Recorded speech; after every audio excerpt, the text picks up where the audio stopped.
இந்த ஞாயிற்றுக்கிழமை காலையில் வந்திருக்கிற உங்கள் ஒவ்வொருவரையும் இயேசு கிறிஸ்துவின் நாமத்தினாலே நாங்கள் வாழ்த்தி வரவேற்பதிலே அதிக சந்தோஷம் அடைகிறேன்.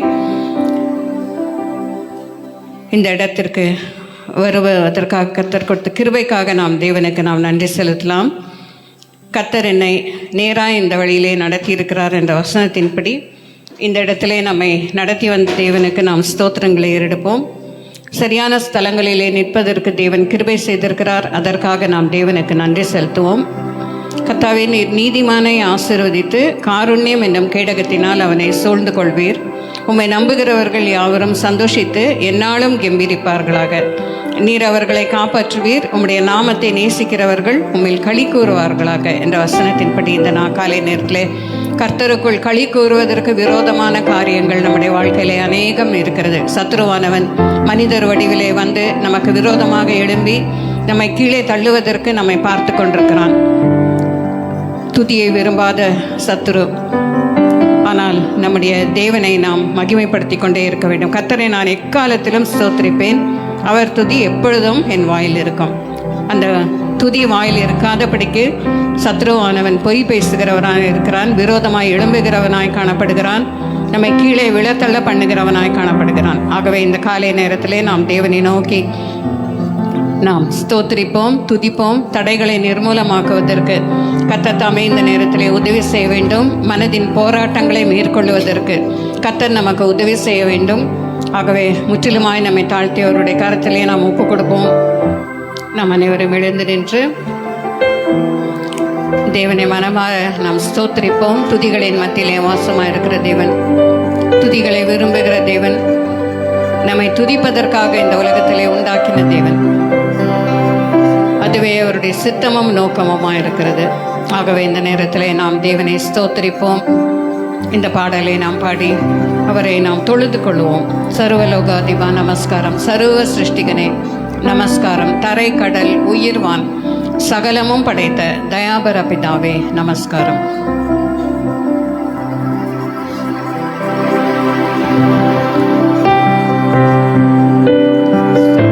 துதி நிறைந்த உள்ளத்தோடு கூட, உள்ளத்தின் ஆழத்தில் இருந்து நாம் மிகுந்த பயபக்தியோடு கூட அவருடைய சமூகத்திலே நாம் தேவனை ஆராதிப்போம்.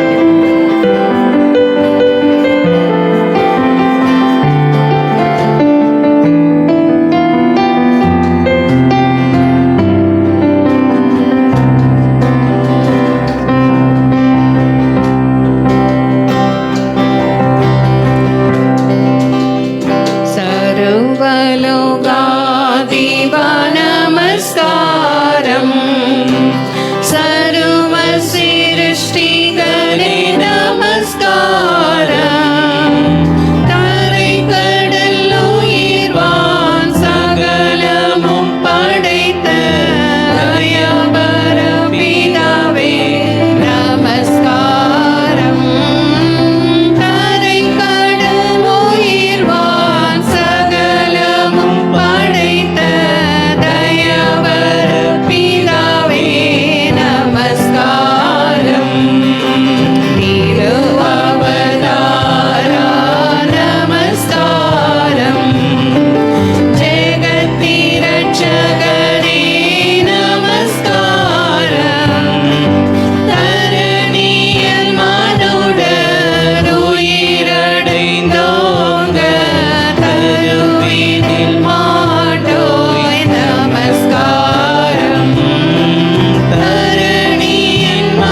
தேவனுக்கு முன்பாக முழங்கால் யாவும் முடங்கும்.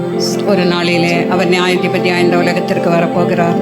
கண்கள் அவரை காணும், முழங்கால் யாவும் அவர் முடங்கும். இந்த நாட்களிலே நாம் சிறு சிறு காரியங்களுக்காக நாம் வேதனைப்படுகிறோம், துக்கப்படுகிறோம், உருமறுக்கிறோம். ஒன்றுமில்லாததற்காக நாம் பெரிய காரியங்களை நாம் நினைத்து கொண்டு அவைகளுக்காக நாம் போராடி கொண்டிருக்கிறோம். ஆனால் நம்முடைய தேவாதி தேவன் மிக பெரியவராய் வல்லமையுள்ள தேவனாய் அவர் வரப்போகிறார். நம்முடைய இருதயங்களை நாம் ஆயத்தப்படுத்திக் கொள்வோம். இந்த நேரத்திலே கூட இந்த உலகத்திலே பார்க்கும் பொழுது எத்தனையோ விதமான அசம்பாவிதங்கள் நடைபெற்று கொண்டு வருகிறது. நம்மை கர்த்தர் கிருபையாய் காத்து வருகிறார். அவர்களை விட நாம் நல்லவர்கள் அல்ல. நாம் எவ்வளவு தீமைகள் செய்தாலும் கூட, அவருக்கு விரோதமான பாவங்களை செய்தாலும் கூட, துணிகரமான பாவங்களை செய்தாலும் கர்த்தர் நம்மை நேசித்து நம்மை வழி நடத்தி கொண்டு வருகிறதற்காக நாம் தேவனுக்கு நாம் நன்றி செலுத்துவோம். தேவனே, இந்த உலகத்தில் எத்தனையோ உதவிகள் இருக்கிறதப்பா. அநேகர் தங்கள் குடும்பங்களை நம்பி வாழ்ந்து கொண்டிருக்கிறார்கள், தங்கள் பிள்ளைகளை நம்பி வாழ்ந்து கொண்டிருக்கிறார்கள், தாய் தகப்பனை நம்பி வாழ்ந்து கொண்டிருக்கிறார்கள். ஆனால் நமக்கென்று ஒரு கண்மலை உண்டு. அது தேவாதி தேவன், கர்த்தாதி கர்த்தன், அது இயேசு கிறிஸ்து. உதவி வரும் கண்மலை நோக்கி பார்க்கின்றேன். வானமும் வையமும் படைத்தவரை நான் பார்க்கின்றேன். நம்முடைய கால்களை தள்ளாட விட மாட்டார். நம்மை காக்கிறவர் உறங்கார். பகலிலே வெயிலாகிலும் இரவிலே நிலவாகிலும் நம்மை சேதப்படுத்தாதபடி பாதுகாத்துக் கொள்கிற தேவன். ஒருவேளை தாய் மறந்தாலும் நான் உன்னை மறப்பதில்லை என்று வாக்குத்தத்தம் கொடுத்த தேவன். இந்த நாளிலே இந்த நம்பிக்கையோடு கூட இந்த பாடலை பாடி நாம் தேவனை மகிமைப்படுத்துவோம். தேவனுக்கு கனத்தையும் துதியையும் நாம் செலுத்தி நம்பிக்கையோடு கூட நாம் பாடுவோம். உற்சாகத்தோடு கூட நம்பிக்கையோடு கூட பாடி இந்த பாடலை பாடி தேவனை நம்முடைய விசுவாசத்தை நாம் வெளிப்படுத்துவோம்.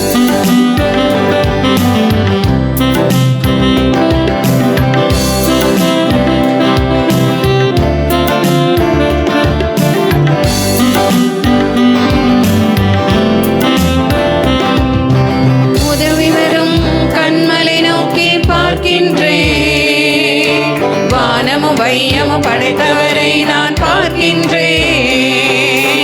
உதவி வரும் கண்மலை நோக்கி பார்க்கின்றேன். வானமும் வையமும் படைத்தவரை நான் பார்க்கின்றேன். கால்கள் தள்ளாட விட மாட்டார், காக்கும் தேவன் உறங்க மாட்டார். கால்கள் தள்ளாட விட மாட்டார், காக்கும் தேவன் உறங்க மாட்டார். இஸ்ரவேலை காக்கிறவர் என்னாலும் தூங்க மாட்டார். இஸ்ரவேலை காக்கிறவர் என்னாலும் தூங்க மாட்டார். உதவி வரும் கண்மலை நோக்கி பார்க்கின்றேன். வானமும் வையமும் படைத்தவரை நான் பார்க்கின்றேன். உதவி வரும் கண்மலை நோக்கி பார்க்கின்றேன். வானமும் வையமும் படைத்தவரை நான் பார்க்கின்றேன். கர்த்தர் என்னை காக்கின்றார், எனது நிழலாயிருக்கின்றார். கர்த்தர் என்னை காக்கின்றார், எனது நிழலாயிருக்கின்றார். பகலினிலும் இரவினிலும் பாதுகாக்கின்றார். பகலினிலும் இரவினிலும் பாதுகாக்கின்றார். உதவி வரும் கண்மலை நோக்கி பார்க்கின்றேன். வானமும் வையமும் படைத்தவரை நான் பார்க்கின்றேன். உதவி வரும் கண்மலை நோக்கி பார்க்கின்றேன். வானமும் வையமும் படைத்தவரை நான் பார்க்கின்றேன். கர்த்தர் எல்லா தீமைக்கும் விலகி உன்னை காத்திடுவார். கர்த்தர் எல்லா தீமைக்கும் விலகி என்னை காத்திடுவார். அவரது ஆத்துமாவை அனுதினம் காத்திடுவார். அவர் எனது ஆத்துமாவை அனுதினம் காத்திடுவார். உதவி வரும் கண்மலை நோக்கி பார்க்கின்றேன். வானமும் வையமும் படைத்தவரை நான் பார்க்கின்றேன். உதவி வரும் கண்மலை நோக்கி பார்க்கின்றேன். வானமும் வையமும் படைத்தவரை நான் பார்க்கின்றேன்.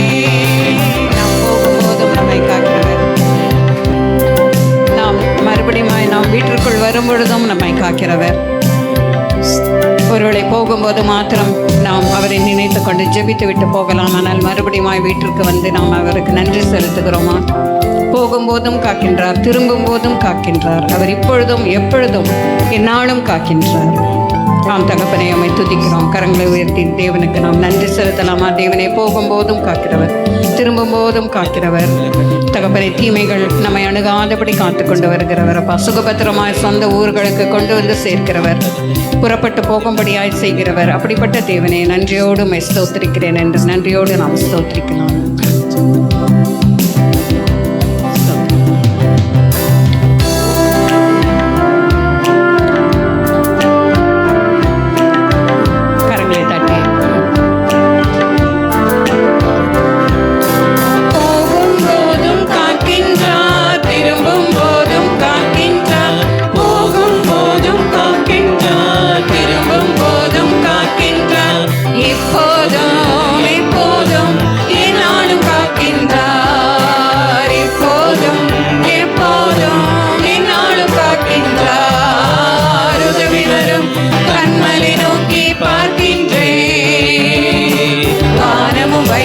படைத்தவனை நான் பார்க்கின்றேன், உதவி வரும் கண்மலை நோக்கி பார்க்கின்றேன்.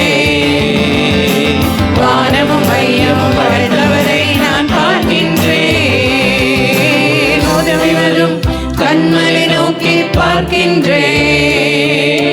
வானமும் மையமும் படைத்தவரை நான் பார்க்கின்றேன்.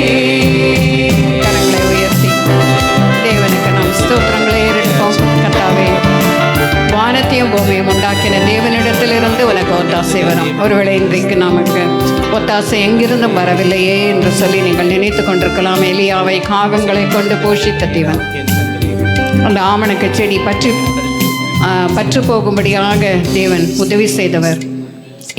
யோனாவை காத்த தேவன், எலியாவை காத்த தேவன், நம்மையும் காப்பதற்கு, எப்படியாவது நம்மை போஷிப்பதற்கு தேவன் வல்லமுள்ள தேவனாய் காணப்படுகிறார். கூப்பிடுகிற காக்கை குஞ்சுக்கு அவர் இறை கொடுக்கிற தேவனாய் இருக்கிறார். காட்டு புஷ்பங்களை உடுத்து வைக்கிற தேவனாய் அவர் காணப்படுகிறார். நம்மையும் உடுத்து வைப்பது அதிக நிச்சயம். அவர் நல்லவர். சுத்த இருதயமுள்ள இஸ்ரவேலருக்கு அவர் நல்லவராகவே அவர் காணப்படுகிறார். ஆகவே இந்த நேரத்தில் நாம் தேவனுக்கு நன்றி செலுத்தி, கர்த்தர் நல்லவர், ருசித்து பாருங்கள். அந்த எரிகோ கோட்டையை அவர்கள் சுற்றி வலம் வந்த பொழுது, அவர்கள் துதித்து பாடின பொழுது அந்த எரிகோ கோட்டை விழுந்தது என்று சொல்லி பார்க்கிறோம். அப்படி அவர் நல்லவர் என்பதை அந்த சமயத்திலே அவருடைய அற்புதத்தின் கரத்தை இஸ்ரவேல் ஜனங்கள் பார்த்தார்கள். நாம் எப்படி பார்க்க முடியும்? அப்படிப்பட்ட இடுக்கமான சூழ்நிலை, கடினமான சூழ்நிலை நம்முடைய வாழ்க்கையிலே வராமல் நாம் அந்த அனுபவிக்கவே முடியாது.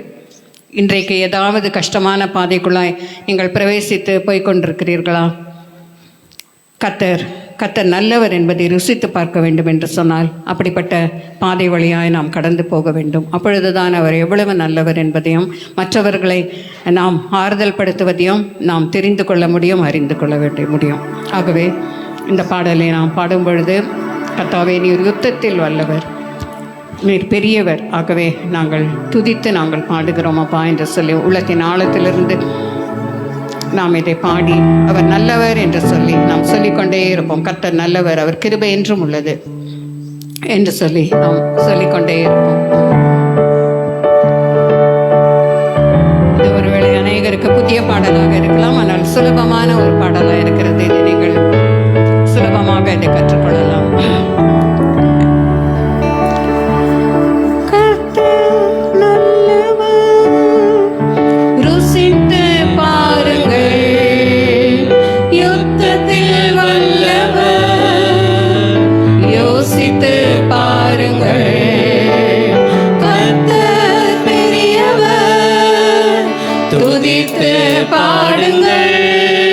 அவர் நல்லவர், அவர் வல்லவர், அவர் பெரியவர். அவர் நல்லவர், அவர் வல்லவர், அவர் பெரியவர். நல்லவர், ருசித்து பாருங்கள். யுத்தத்தில் யோசித்து பாருங்கள். கர்த்தர்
துதித்து பாருங்கள். யுத்தத்தில் வல்லவர், யோசித்து பாருங்கள். கர்த்தர் பெரியவர், துதித்து பாடுங்கள். அவர் நல்லவர், அவர் வல்லவர், அவர் பெரியவர். அவர் நல்லவர், அவர் வல்லவர், அவர் பெரியவர். அவர் நல்லவர், அவர் வல்லவர், அவர் பெரியவர். அவர் வல்லவர், அவர்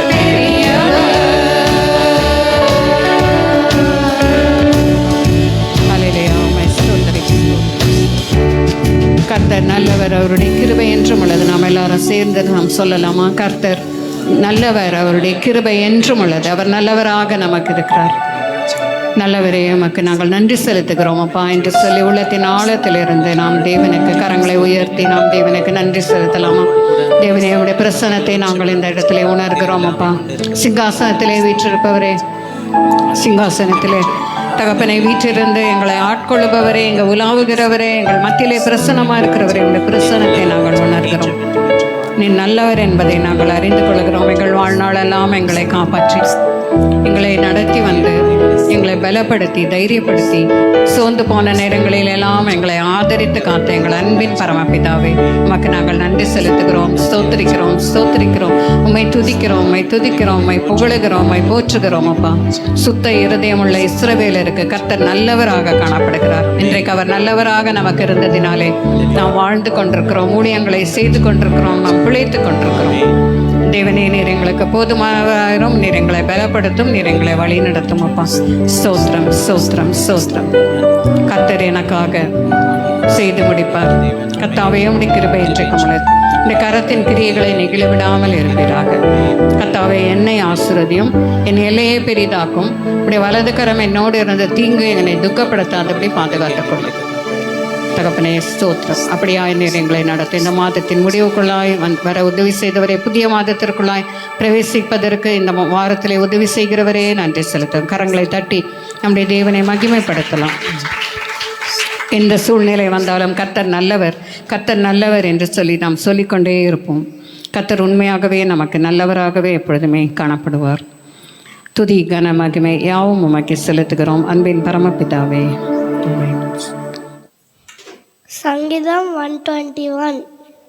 எனக்கு ஒத்தாசை வரும் பர்வதங்களுக்கு நேராக என் கண்களை ஏறடிக்கிறேன். வானத்தையும் பூமியையும் உண்டாக்கின கர்த்தரிடத்திலிருந்து எனக்கு ஒத்தாசை வரும். உன் காலை தள்ளாட விட்டார். உன்னை காக்கிறவர் உறங்க அரிதோ. இஸ்ரவேலை காக்கிறவர் உறங்குவதுமில்லை, தூங்குவதுமில்லை. கர்த்தர் உன்னை காக்கிறவர். கர்த்தர் உன் வலது பக்கத்திலே நிழலாய் இருக்கிறார். பகலிலே வேலாகிலும் இரவிலே நிலவாகிலும் உன்னை சேதப்படுத்துவது இல்லை. கர்த்தர் உன்னை எல்லா தீங்குக்கும் விலக்கி காப்பார். அவர் உன் ஆத்மாவை காப்பார். கர்த்தர் உன் போக்கையும் உன் வாரத்தையும் என்றென்றைக்கும் இது முதற்கொண்டு என்றென்றைக்கும் காப்பார்.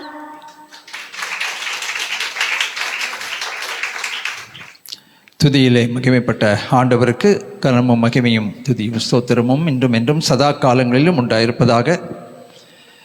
இப்பொழுது நாம் எழுந்து நின்று 84வது சங்கீதத்தை மாறி மாறி வாசிக்கப் போகிறோம். சங்கீதங்களின் புத்தகம் 84வது அதிகாரம். இந்த சங்கீதத்துக்கு உதவி செய்வதற்கு கமலை முன்பாக அழைக்கிறேன். 84வது சங்கீதம். எல்லாரும் எழுந்து நின்று மாறி மாறி வாசிப்போம். சங்கீதம் 84. சேனைகளின் கர்த்தாவே, உமது வாசஸ்தலங்கள் எவ்வளவு இன்பமானவைகள்!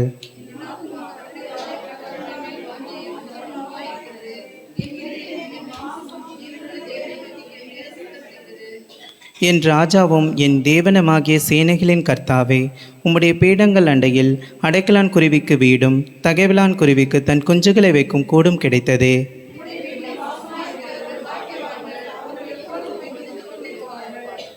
உம்மிலே பலன் கொள்ளுகிற மனுஷனும் தங்கள் இருதயங்களில் செவ்வையான வழிகளை கொண்டிருக்கிறவர்களும் பாக்கியவான்கள்.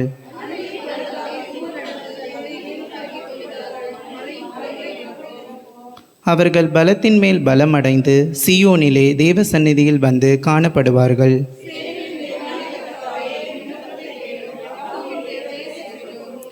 எங்கள் கேடகமாகிய தேவனே, கண்ணோக்கமாயிரும். நீர் அபிஷேகம் பண்ணினவரின் முகத்தை பாரும்.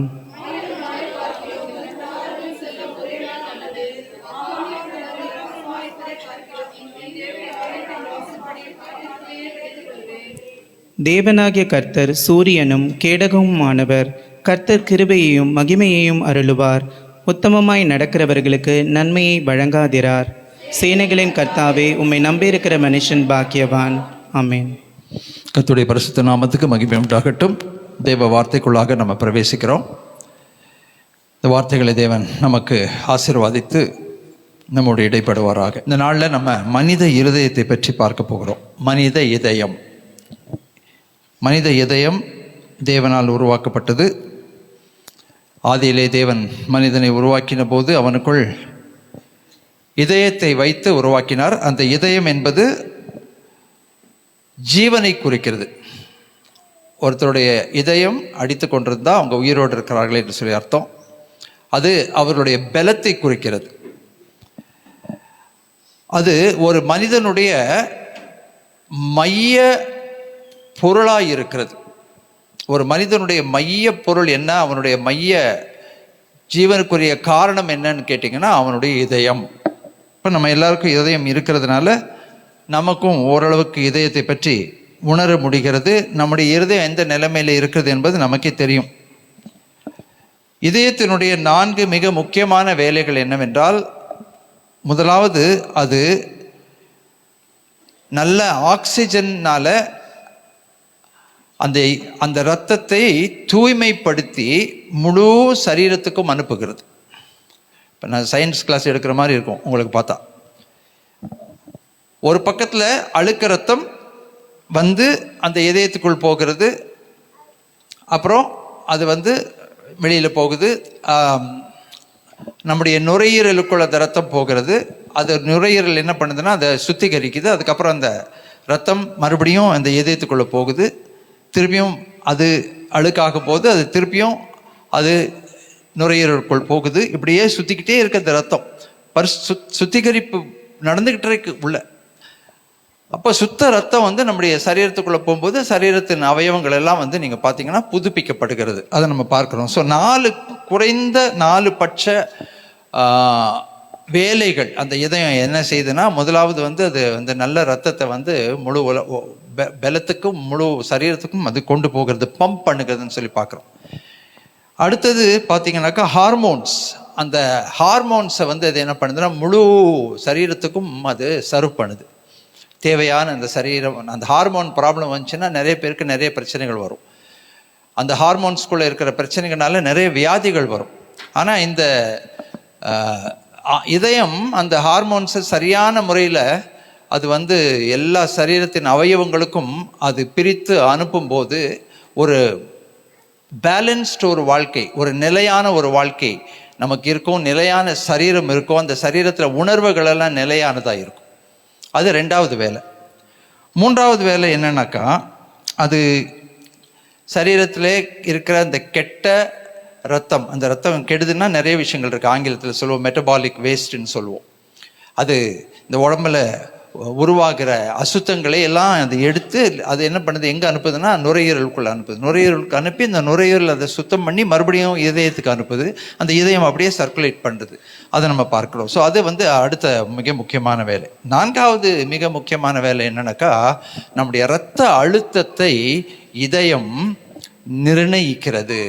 ரத்த அழுத்தம்னு சொல்கிறோம் பார்த்தீங்களா, பிளட் ப்ரெஷர்னு சொல்கிறோம் இல்லையா, பிளட் ப்ரெஷர். அந்த இரத்த அழுத்தத்தை அந்த இதயம் தான் நிர்ணயிக்கிறது. அதை வந்து மானிட்டர் பண்ணுது, அதை பேலன்ஸ் பண்ணி கொடுக்குது அந்த இதயம்.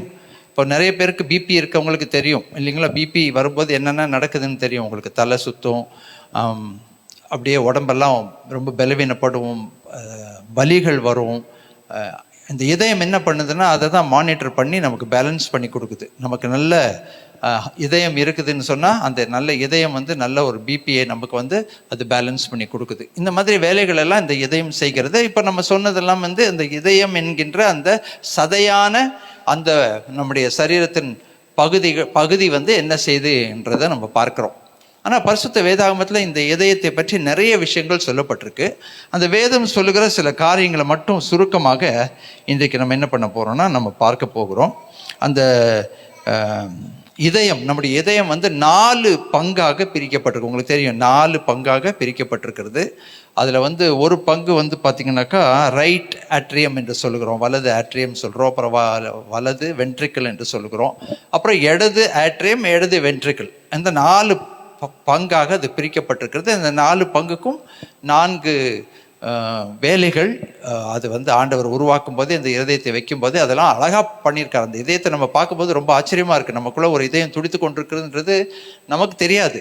ஆனால் அந்த இதயம் என்னென்ன வேலை செய்துன்னு பார்க்கும்போது அவ்வளவு ஆச்சரியமாக இருக்குது. அவ்வளவு அழகாக தேவன் அதை உருவாக்கி மனுஷனுடைய சரீரத்துக்குள்ளே அதை வைத்து அவனுடைய ரத்தத்தை வந்து சுத்தமாக்கும்படிக்கு அதுக்கு பொறுப்பை கொடுத்து எல்லாத்தையும் நிர்ணயிக்கும்படிக்கு கொடுத்துருக்கிறாருன்றது பார்க்கும்போது ரொம்ப ஆச்சரியமாக இருக்கிறது. இதனுடைய வேலை என்னன்னாக்கா, மிக முக்கியமான வேலைகள் என்னன்னு கேட்டிங்கனாக்கா, இது வந்து நாம் அன்பு செலுத்தும்படிக்கு நம்மை அது ஊக்குவிக்கிறது. நிறைய இடத்துல நீங்கள் பார்த்தீங்க, அன்புன்னு சொன்னாலே ஒரு இருதயத்தை போட்டு விடுவாங்க, அப்புறம் அந்த அன்பு பாதிக்கும் போது அதில் ஒரு அம்பை குத்துவாங்க, அப்புறம் ரத்தம் ஒழுகிற இருதயம், இதெல்லாம் நீங்கள் பார்த்துருப்பீங்க. அன்புன்னு சொன்னாலே இதயம் அப்படின்றது நமக்கு தெரியும். ஓகே, ஸோ அது அந்த அன்புக்கு வந்து ஒரு மிக முக்கியமான ஒரு அடித்தளமாக அந்த இதயம் இருக்கிறது அப்படின்னு சொல்லி பார்க்குறோம். அப்புறம் நம்ம மனசில் இருக்கிற இரக்க குணங்களுக்கெல்லாம் இந்த இதயம் தான் காரணம். அந்த இதயத்தை தான் வந்து பரிசுத்த வேதாகமம் என்ன சொல்லுதுனாக்கா, அந்த இரக்கத்துக்கு ஒரு அடிஸ்தானமாக இந்த இதயம் இருக்கிறது அப்படின்னு சொல்லி நம்ம பார்க்குறோம். அப்புறம் மற்றவங்க மேலே நம்ம பரிதாபப்படுகிறது, மற்றவங்க மேலே நம்ம அன்பு வைக்கிறது, மற்றவர்களுக்கு நம்ம கவனிப்பு பராமரிப்பு கொடுக்கறது, இதுக்கெல்லாமே அந்த இதயம் வந்து ஒத்துழைக்கிறது. அந்த இதயம் வந்து நமக்கு வேலை செய்கிறது. அப்போ அந்த இதயம் நல்லா நம்ம வேலை செய்யும்போது கண்டிப்பாக மற்றவர்கள் மேலே நம்ம அன்பு வைக்கிறது, பராமரிக்கிறது, அதெல்லாமே அந்த அந்த உணர்வு நமக்குள்ளே ஆட்டோமேட்டிக்காக வந்துடும். அதை நம்ம பார்க்குறோம். அப்புறம் அந்த இதயம் என்ன பண்ணுதுனாக்கா, ஒரு நல்ல சந்தோஷமான ஒரு உணர்வை நமக்கு தருகிறது. ஆக்சுவலாக நீங்கள் பார்த்தீங்கன்னா, சரியான இரத்த ஓட்டம் உடம்புல இருந்தாலே உங்களுக்கு வந்து அந்த மனசுக்குள்ள ஒரு சந்தோஷம், அப்புறம் ஒரு சமாதானம், ஒரு பயம் இல்லாமல் இருக்கிறது, கலக்கம் இல்லாமல் இருக்கிறது, அது எல்லாமே இருக்கும். அப்படி நமக்கே தெரியும், ஏதோ ஒரு சரீரத்துக்குள்ளே ஏதோ ஒரு உணர்வு நமக்குள்ளே இருக்கும். அந்த உணர்வு வந்து அவ்வளோ இதமான ஒரு உணர்வாக இருக்கும். இதை வந்து அனுபவித்தவங்களுக்கு கண்டிப்பாக தெரியும் இல்லைங்களா? நீங்கள் வாலிப காலத்துலலாம் இருக்கும்போது உங்களுடைய மனதில் வருகிற அந்த ஒரு கிளர்ச்சி, ஒரு எண்ணம், இது எல்லாத்துக்குமே இந்த இதயம் வந்து காரணமாக இருக்குது அப்படின்னு சொன்னாக்கா மிகையாகாது. ஸோ இதுக்கு எல்லாவற்றுக்குமே ஆண்டவர் என்ன பண்ணியிருக்காருன்னா, அந்த உணர்வுகள், உணர்ச்சிகள், இவைகளுக்கு எல்லாமே அந்த இதயம் வந்து ஒத்துழைக்கத்தக்கதாக அவர் வந்து அதை உருவாக்கி வைத்திருக்கிறார் என்று சொல்லி நம்ம பார்க்கிறோம். இந்த இதயத்தோடு சேர்ந்து செயல்படுவது என்னவென்றால் நம்முடைய சிந்தை. இந்த சிந்தையும் இந்த இதயமும் ஒன்றாய் செயல்படுகிறது. ஸோ மனசுல வர எண்ணங்கள் என்ன பண்ணுதுன்னா இதயத்தை பாதிக்கிறது. மனசுல வர சிந்தனைகள் இதயத்தை பாதிக்கிறது. மனசுல வர சில படங்கள் வந்து இதயத்தை பாதிக்கிறது. அது வந்து பாதிக்கிறதுன்னு சொன்னா அதுல ஒரு தாக்கத்தையும் ஏற்படுத்த முடியும், அதை பாதிப்பையும் ஏற்படுத்த முடியும். அந்த ரெண்டுமே நடக்கும். ஸோ மனதில் இருக்கிற எண்ணங்கள், சிந்தனைகள், சிந்தைன்னு சொல்றோம் இல்லைங்களா, அந்த சிந்தையும் இந்த இதயமும் ஒன்றாய் சேர்ந்து செயல்படுகிறது, ஒன்றாய் சேர்ந்து இணைந்து செயல்படுகிறது, ஒன்றை ஒன்று அது அரவணைத்து போகிறது அப்படின்னு பார்க்குறோம். அப்போ மனதில் வர எண்ணங்கள், சிந்தனைகளுக்கு ஏற்றாற் போல தான் இந்த இருதயம் என்ன ஆகுதுனாக்கா அது செயல்பட ஆரம்பிக்குது. இப்போ நீங்கள் வந்து ஒரு பாரமான ஒரு விஷயம் மனசில் இருக்குன்னு வச்சுக்கோங்க, எதையோ நினச்சி நீங்கள் ரொம்ப கவலைப்படுறீங்க, ரொம்ப ஃபீல் பண்ணுறீங்க அப்படின்னாக்கா ஆட்டோமேட்டிக்காக என்ன ஆகும், அதனுடைய தாக்கம் இதயத்தில் வரும்போது இந்த இதயத்தில் இந்த ரத்தம் பம்ப் பண்ணுறது இருக்குங்களா, ரத்தத்தை வந்து அது உந்தி அனுப்புகிறதுல அது ஸ்லோவாயிடும். அது ஸ்லோவானாலே என்ன ஆகும், அப்போது நுரையீரலுக்கு ரத்தம் அந்த சுத்திகரிப்புக்கு போகிறது ஸ்லோ ஆயிரும். அப்போ நம்ம மூச்சு ஆக்சிஜன் எடுக்கிறோம் பார்த்தீங்களா, அந்த ஆக்சிஜன் தானே நுரையீரலுக்குள்ளே போய் அந்த ரத்தத்தை சுத்தம் பண்ணுது. அந்த ப்ராசஸுமே நீங்கள் ஸ்லோ ஆகிடும். நீங்கள் மூச்சு கம்மியாக விட கண்டிப்பாக ஆக்சிஜன் உங்கள் உடம்புல குறையும். ஆக்சிஜன் குறைய குறைய அது இதயத்தை பாதிக்கும். அதனால தான் நிறைய பேர் என்ன சொல்லுவாங்க, ரொம்ப கவலைப்பட்டாருங்க, அப்புறமா அவருக்கு நெஞ்சு வலி வந்துச்சுங்க, நெஞ்சு வலி வந்த உடனே ஹார்ட் அட்டாக் ஆகி செத்து போயிட்டாரு. என்ன காரணம்? அந்த இதயம் பாதிக்கப்படுகிறது. இதயம் எதனால பாதிக்கப்படுகிறது? எண்ணங்கள்னால பாதிக்கப்படுகிறது, சிந்தையினால பாதிக்கப்படுகிறது. அதை நம்ம பார்க்க முடிகிறது. ஓகேயா? ஸோ இந்த மாதிரி இந்த இதயத்தை மிக முக்கியமான ஒரு அவயவமாக தேவன் உருவாக்கி இருக்கிறார் என்று சொன்னால் அது நமக்கு மிகையாகாது. சரி, இப்போ பரிசுத்த வேதாகமத்தில் 4 விதமான இதயங்கள், குறைந்தபட்சம் 4 விதமான இதயங்கள் சொல்லப்பட்டிருக்கு. ஒன்று என்னன்னாக்கா கடின இதயம், கடினமான இதயம். ஏன் இதயம் கடினமாகுது? என்ன காரணம் அப்படின்னா, கடினம், இருதய கடினத்துக்கு நிறைய காரணங்கள் இருக்கிறது. இப்போ நம்ம ஒரு விஷயத்துக்காக ஜெபிச்சுட்டு இருக்கோம்னு வைங்க, அது நடக்கவே இல்லை, கிடைக்கவே இல்லை, அது கிடைக்கணும் மாதிரி தோணலைன்னு சொல்லும்போது அந்த வர்ற சோர்வு என்ன பண்ணும், அந்த இருதயத்தை கொஞ்சம் கொஞ்சமாக கடினமாக்க வைக்கும். அப்போ என்ன எண்ணம் வரும் தெரியுமா? இனிமே நான் ஜெபம் பண்ண போகிறதில்ல, இனிமேல் நான் பைபிள் வாசிக்க மாட்டேன், இனிமேல் நான் சர்ச்சுக்கு போக மாட்டேன். இருதயம் என்ன ஆகுது? கடினமாகிறது, கடின இருதயம். அப்புறம் இன்னொரு விஷயம் என்னன்னு கேளுன்னா, ஏதாவது நமக்கு நல்லது நடக்கலைன்னா அது நிமித்தம் இருதயம் கடினமாகும். அப்புறம் மற்றவங்க நம்மக்கிட்ட சரியான முறையில் நடந்து கொள்ளலை, நம்மளை ஏதோ புண்படுத்திட்டாங்க, ஏதோ பேசிட்டாங்க, நம்மளை திட்டாங்க அப்படின்னா கூட என்ன நடக்கும்? சில நேரத்தில் அவர்களுக்கு நம்முடைய இருதயம் என்ன ஆகிடும்? கடின இருதயமாய் மாறிடும். அப்புறம் பலவிதமான விஷயங்கள் இருக்குது. இருதயம் கடினமாகிறதுக்கு நிறைய விஷயங்கள் இருக்குது வச்சுங்களா. ஆனால் இந்த நம்ம இருதயம் என்ன காரணத்துக்காகவும் கடினமானாலும் அது யாருக்கு நஷ்டம், யாருக்கு கஷ்டம்? நமக்கு தான் கஷ்டம். சரிங்களா? நம்ம இருதய கடினத்துக்கு 1000 காரணம் காமிக்கலாம். இதனால தாங்க என் இருதயம் கடினமாச்சு. இஸ்ரவேல் ஜனங்கள் கடின இருதயம் உள்ளவர்கள் இல்லையா? வணங்கா கழுத்துள்ளவர்கள் கடின இருதயம் உள்ள, பைபிள் ரொம்ப தெளிவாக சொல்லுது. அவங்க கடின இருதயம்னா, நான் இப்படி தான் இருப்பேங்க, நான் இப்படி தான் இருப்பேன். யாரு? நம்ம இவர் சொல்கிறாரு, யோனா சொல்கிறாரு. யோனா ஆண்டவர்கிட்ட போராடி கடைசியில் சூரஜ் எதிர்கிட்ட போய் உட்காந்து என்ன நடக்குது உங்களுக்கு தெரியும். அப்புறம் கடைசியாக அவர் என்ன சொல்கிறாரு? ஆண்டவர் கேட்குறாரு, நீ இப்படி எரிச்சலாக இருக்கிறது நல்லா இருக்கா? ஆமணக்கு செடி கீழே போய் உட்காராரு. அதுவும் ஆமணக்கு செடியும் என்ன ஆயிடுது? அது பட்டு போயிடுது. இவருக்கு ரொம்ப இரிட்டேஷன். அந்த இரிட்டேஷனில் என்ன செய்யுதுன்னா, ஆண்டவர் கேட்குறாரு, நீ இப்படி எரிச்சலாக இருக்கிறது நல்லதான்னு கேட்குறாரு. யார் கேட்குறது? மனுஷன் கேட்கல, உருவாக்கி படைத்த ஆண்டவர் கேட்குறாரு, நீ இப்படி எரிச்சலாக இருக்கிறது நல்லதா? யோனா என்ன பதில் சொன்னார் சொல்லுங்க? சொல்லுங்க. ஆமா, நான் மரண பரியந்தம் எரிச்சலா இருக்கிறது நல்லது தான். யாரை பார்த்து? யாரை பார்த்து? ஆண்டவரை பார்த்து, உருவாக்கி படைச்சு நாமம் தரித்தவரை பார்த்து, சர்வ வல்லமையுள்ள தேவனை பார்த்து, நான் மரண பரியந்தம் எரிச்சலா இருக்கிறது எனக்கு நல்லது தான். கடின இருதயம். கடின இருதயம் வர்றதுக்கு நான் சொன்ன மாதிரி நிறைய காரணங்கள் இருந்தாலும் கூட அந்த கடின இருதயம் நம்மைத்தான் பாதிக்கும். அதனால தான் அந்த இருதய கடினத்துக்கு நம்மளை அலோவ் பண்ணக்கூடாது. அநேக இஸ்ரவேல் ஜனங்களுடைய பிணங்கள் வனாந்திரத்திலே விழுந்ததற்கு காரணம் என்னவென்றால், கர்த்தருடைய வார்த்தை சொல்கிறது, கடின இருதயம். ரொம்ப டேஞ்சர். அது எங்கே கொண்டு போய் சேர்க்கணும்னு தெரியாது. ஏன் ஹார்ட் அட்டாக் வருது? கடின இருதயம். இருதயம் கடினமாகி கல்லாயி கல்லாயி கல்லாயி அப்படியே ஹார்ட் அட்டாக். சரி, 2வது இருதயம் என்ன தெரியுமா? நல்ல இருதயம்.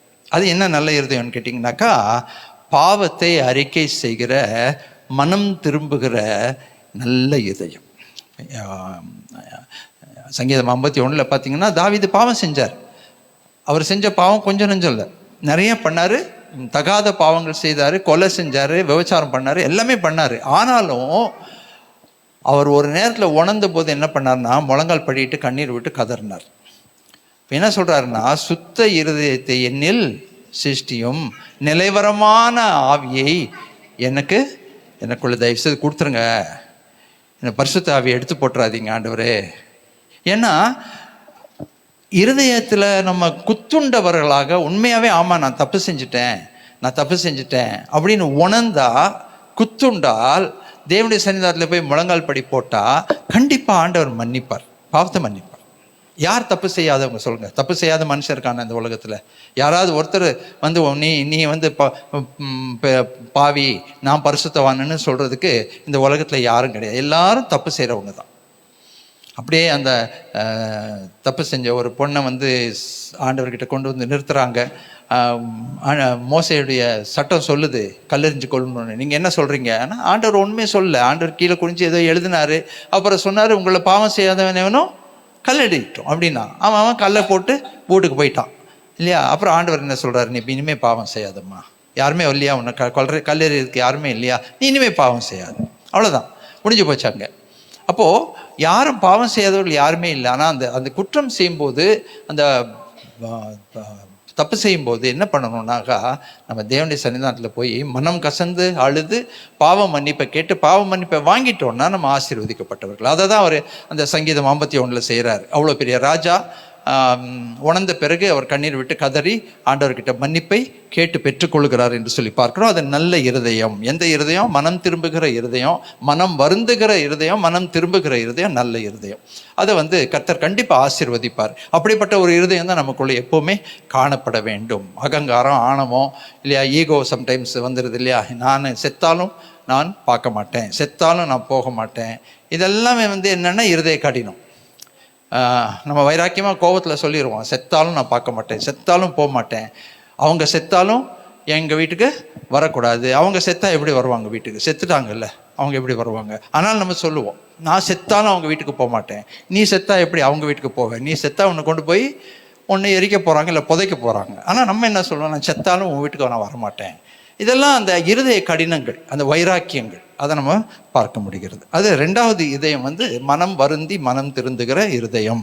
3வது இருதயம் பார்த்தீங்கன்னாக்கா சுத்த இருதயம். அதை தான் தாவீது கேட்குறாரு, சுத்த இருதயத்தை என்னிலே சிருஷ்டியும் நிலைவரமான ஆவியை என்னிலே புதுப்பியும் அப்படின்னு சொல்லி அவர் ஜெபிக்கிறத பார்க்குறது. அது நம்ம 51வது சங்கீதத்தில் நம்ம எல்லாரும் தெரிஞ்சதுனால நான் அந்த பகுதி எடுக்கலை நான். ஸோ சுத்த இருதயம். அப்போது சுத்த இருதயம் அப்படின்னா அந்த இதயம் கண்டிப்பாக என்ன செய்யும்னாக்கா அழுக்குப்படுகிறதற்கான வாய்ப்புகள் இந்த உலகத்தில் எல்லாருக்கும் இருக்கிறது இல்லைங்களா?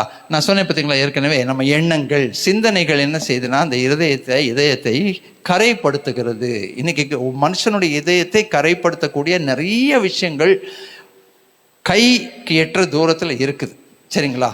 இதுவரைக்கும் இல்லாத அளவுக்கு இந்த விஞ்ஞான முன்னேற்றங்களில், அறிவியலுடைய கண்டுபிடிப்புகளில் நீங்கள் பார்த்தீங்கன்னாக்கா மனுஷனுடைய இதயத்தை இன்னும் அதிகமாய் கரைப்படுத்தக்கூடிய அநேக காரியங்கள் நம்முடைய உள்ளங்கை அளவுக்குள்ளே இருக்குது கண்டிப்பாக. அப்போ இந்த கரைப்படுகிற இருதயத்தை என்ன பண்ணணும்னாக்கா கண்டிப்பாக நம்ம சுத்திகரிக்க வேண்டியது அவசியமாய் இருக்கிறது. அதற்கு தான் இந்த பாவ மன்னிப்பு, பாவ அறிக்கைன்றது ரொம்ப ரொம்ப முக்கியம். எனக்கு என்னுடைய ஒரு ரொம்ப வயசான ஒரு பாஸ்டர், நான் வாலிப காலத்தில் இருக்கும்போது எனக்கு சொல்லி கொடுத்தது என்னன்னாக்கா, டெய்லி நீ நைட்டு போகும்போது முழங்கால் படி போட்டு கொஞ்சம் ஒரு 5 நிமிஷம் யோசித்து பாரு, இன்னைக்கு என்னென்ன நடந்தது, என்ன நீ செஞ்சிருக்கக்கூடாது, என்ன நீ பேசியிருக்கக்கூடாது, என்ன நீ தப்பு பண்ண, என்ன அதெல்லாம் அறிக்கை செய்து நீ அதை விட்டு விடு. அதுதான் ஆண்டவர் என்ன சொல்கிறாரு, பேதுருக்கிட்ட சொல்கிறாரு, முற்றுமுழுகினவன் கால்களை மாத்திரம் கழுவினால் போதும் அப்படின்னு சொல்கிறாரு. அப்போ ஒவ்வொரு தடையும் நம்ம ஞாசானம் எடுத்துருக்க முடியாது சரிங்களா? ஒவ்வொரு தடையும் ஒரு தப்பு பண்ணும்போது நீங்கள் பாஸ்டர் இன்னைக்கு நான் ஒரு தப்பு பண்ணிட்டேன் எனக்கு ஞாசானம் கொடுங்க அப்படின்னா, நான் எப்போவுமே ஞாசானம் தொட்டிக்குள்ளேயே தான் நிற்க வேண்டியிருக்கும். நான் எனக்காகவும் முழுகிக்கணும், உங்களையும் முழுக்கணும். அப்படி சொல்லி ஆண்டவர் சொல்றார், முற்று முழுகினவன் கால்களை மாத்திரம். அது என்ன? பாவ அறிக்கை. அந்த பாவ அறிக்கை ரொம்ப முக்கியம். அந்த பாவ அறிக்கை என்ன பண்ணுதுன்னா இதயத்தை சுத்திகரிக்கிறது. ஒரு முறை மன்னிக்கப்பட்ட பாவத்தை பற்றி நம்ம யோசிக்க வேண்டிய அவசியம் இல்லை. அது ஆண்டவர் மன்னித்து விட்டார், முதுகுக்கு பின்னால் தூக்கி எறிந்து விட்டார்னு சொல்லி பார்க்குறோம். ஸோ 3வது இதயம் சுத்த இதயம். 1வது இதயம் என்ன சொல்லுங்க? கடினமான இருதயம். 2வது மனம் வருந்துகிற மனம் திருந்துகிற இதயம். 3வது இதயம் சுத்த இதயம். நம்ம இதயம் எவ்வளோ தூரம் சுத்தமாக இருக்குன்றது நமக்கு தெரியும், நல்லாவே தெரியும். நம்ம மனசாட்சிக்கு தெரியும் நம்ம எவ்வளோ சுத்தமாக இருக்கோன்றது. நம்ம இருதயம் நம்மளை பார்த்து, உன் இருதயமே உன்னை குற்றவாளியாய் தீர்க்காமல் பார்த்துக்கொள்ளுன்னு கர்த்தருடைய வார்த்தை சொல்லுது. நம்ம இருதயமே நம்ம குற்றவாளியை தீர்த்தா அப்புறம் நம்ம எங்கே போக முடியும் சொல்லுங்க பார்ப்போம்? நீ சரியில்லை அப்படின்னு நம்ம இருதயமே சொன்னால் நம்ம எங்கே போய் முட்டி மோதிக்க முடியும் சொல்லுங்கள்? அதனால் நம்ம இதயத்தை நம்ம காத்துக்கொள்ள வேண்டியது அவசியமாக இருக்கிறது. 4வது இதயம் தான் ரொம்ப வேதனையான இருதயம். என்னன்னாக்கா பிரிந்திருக்கிற இதயம். ஆங்கிலத்தில் சொல்லும்போது டிவைடட் ஹார்ட்னு சொல்கிறோம். பிரிந்திருக்கிற இதயம். அந்த பிரிந்திருக்கிற இதயம் என்னன்னாக்கா அதாவது நாமளே என்ன பண்ணுறோன்னாக்கா அழகாக நம்முடைய இதயத்தை கரெக்டாக பிரித்து வச்சுக்கிறோம். இப்போ அவர் 4 சேம்பர்ஸாக 4 பங்காக பிரிச்சிருக்கிறாரு ஆண்டவர். நம்ம அதுக்கு மேலே பிரிச்சுக்கிறோம் இன்னும் கொஞ்சம். சரிங்களா? அந்த இதயத்தை பிரித்து யாரை எங்கே வைக்கணுன்றதை நம்ம பார்த்துக்கிறோம். சரிங்களா? ஒருத்தரை வைக்க வேண்டிய இடத்துல 2 பேரை வைப்போம், 3 பேரை வைப்போம், 2 பேரை வைக்க வேண்டிய இடத்துல 4 பேரை வைப்போம், 3 பேரை வைக்க வேண்டிய இடத்துல 6 பேரை வைப்போம். அது நமக்கு தெரியும், நமக்கு அட்ஜஸ்ட்மெண்ட்டு. ஓகேயா? அப்போ நம்ம இதயத்தில் ஒரு சிங்காசனம் வேறு இருக்குது. இந்த சிங்காசனத்தில் நம்ம யாரை உட்கார வைக்கிறோன்றது ரொம்ப முக்கியம். நம்ம இதய சிங்காசனத்தில் யாரை உட்கார வைக்கணும் நியாயமா அப்படின்னு நீங்கள் நினைக்கிறீங்க? கண்டிப்பாக நம்முடைய ஆண்டவரை தான் நம்ம அங்கே இதய சிங்காசனத்தில் உட்கார வைக்க வேண்டும். ஓகேயா? ஆனால் அந்த இதய சிங்காசனத்தில் அவரை உட்கார வைக்காமல் வேறு யாரை உட்கார வச்சாலுமே அதில் அங்கே பிரச்சனை வரத்தான் செய்யும் இல்லையா? சில நேரத்தில் என்ன சொல்லுவோம், ஆண்டவர்கிட்ட நமக்கு பிரியமானவர்களை அந்த இருதயத்தில் உட்கார வச்சுருவோம், அந்த சிங்காசனத்தில் உட்கார வச்சுருவோம். அப்புறம் ஆண்டவர் பார்த்து என்ன தெரியுமா சொல்லுவோம், அப்படி ஓரமாக தரையில் அப்படி உட்காருங்க, ஆண்டவரே எப்போ தேவைப்படுதோ கூப்பிட்றேன், நீங்கள் வாங்க, நான் உங்களுக்கு தேவைப்படும் போது நான் கூப்பிட்றேன், அப்போ நீங்கள் வந்தால் போதும், நீங்கள் அங்கே தரையில் அப்படியே உட்காருங்க அப்படின்னு சொல்லும்போது அந்த பொசிஷனை ஆண்டவர் என்ன பண்ண மாட்டார், ஒரு நாளும் அனுமதிக்க மாட்டார். சரிங்களா? அனுமதிக்க மாட்டார். நம்ம இதயத்தில் யார் இருக்கிறா அப்படின்றத நம்ம தான் யோசித்து பார்க்கணும் கண்டிப்பாக. ஓகேயா? ஒருத்தரே இருந்தாலும் இருப்பாங்க, இல்லை மாறி மாறி இருந்தாலும் இருப்பாங்க. அதுதான் அந்த பிரிந்த இருதயம். சரிங்களாக்கா? இன்னைக்கு ஒருத்தர் இருப்பார், நாளைக்கு ஒருத்தர் இருப்பார், காலைல ஒருத்தர் இருப்பார், சாயந்தரம் ஒருத்தர் இருப்பார். இப்படியெல்லாம் நம்ம வந்து இதயத்தில் நம்மளே என்ன பண்ணுவோம்னாக்கா ரொட்டேஷனில் வச்சுப்போம். ஓகே, நீ இந்த டைமில் நீ வா, அந்த டைமில் நீ வா, இந்த டைமில் நீ வந்து உட்காரு, ஷிஃப்ட்டு கொடுத்துருவோம். உனக்கு 2 மணி நேரம், உனக்கு 4 மணி நேரம், உனக்கு 6 மணி நேரம். இப்படி நமக்கு நல்ல வேலை செய்யும், கிளியராக வேலை செய்யும். எப்படி யாருக்கு என்ன கொடுக்கணும். ஆண்டவர் எப்போ கொடுப்போம், காலைல 5 நிமிஷம் அவருக்கு, சாயந்தரம் ஒரு 5 நிமிஷம். காலைல ஒரு 5 நிமிஷத்தில் நீங்கள் உட்காந்துக்கோங்க, நான் ஜெபம் பண்ணுறேன். சாயந்தரம் ஒரு 5 நிமிஷம் ஒன்று கொடுக்குறேன், நீங்கள் உட்காந்துக்கோங்க, நான் நன்றி சொல்லி ஜெபம் பண்ணுறேன், ஏதாவது தேவைப்பட்டால் கேட்குறேன், அப்போ நீங்கள் கொடுங்க. இப்படியெல்லாம் நம்ம திருக்குள்ள ஒரு இருதயமாக நம்முடைய இதயம் கண்டிப்பாக இருக்கும்போது அது வந்து அதனால நிறைய பிரச்சனைகளும் வரும். எவ்வளோக்கு எவ்வளோ நம்ம இந்த ரொட்டேஷன் பண்ணுறோமோ அவ்வளோக்கு எவ்வளோ வாழ்க்கையில் பிரச்சனை வரும். சமாதானம் இருக்காது, சந்தோஷம் இருக்காது, மன திருப்தி இருக்காது. சரிங்களா? இது பயங்கள், கலக்கங்கள், திகில்கள் வந்துக்கிட்டே இருக்கும், போராட்டங்கள், பிரச்சனைகள் வந்துட்டு இருக்கும், உறவு முறிவுகள் கண்டிப்பாக வரும்.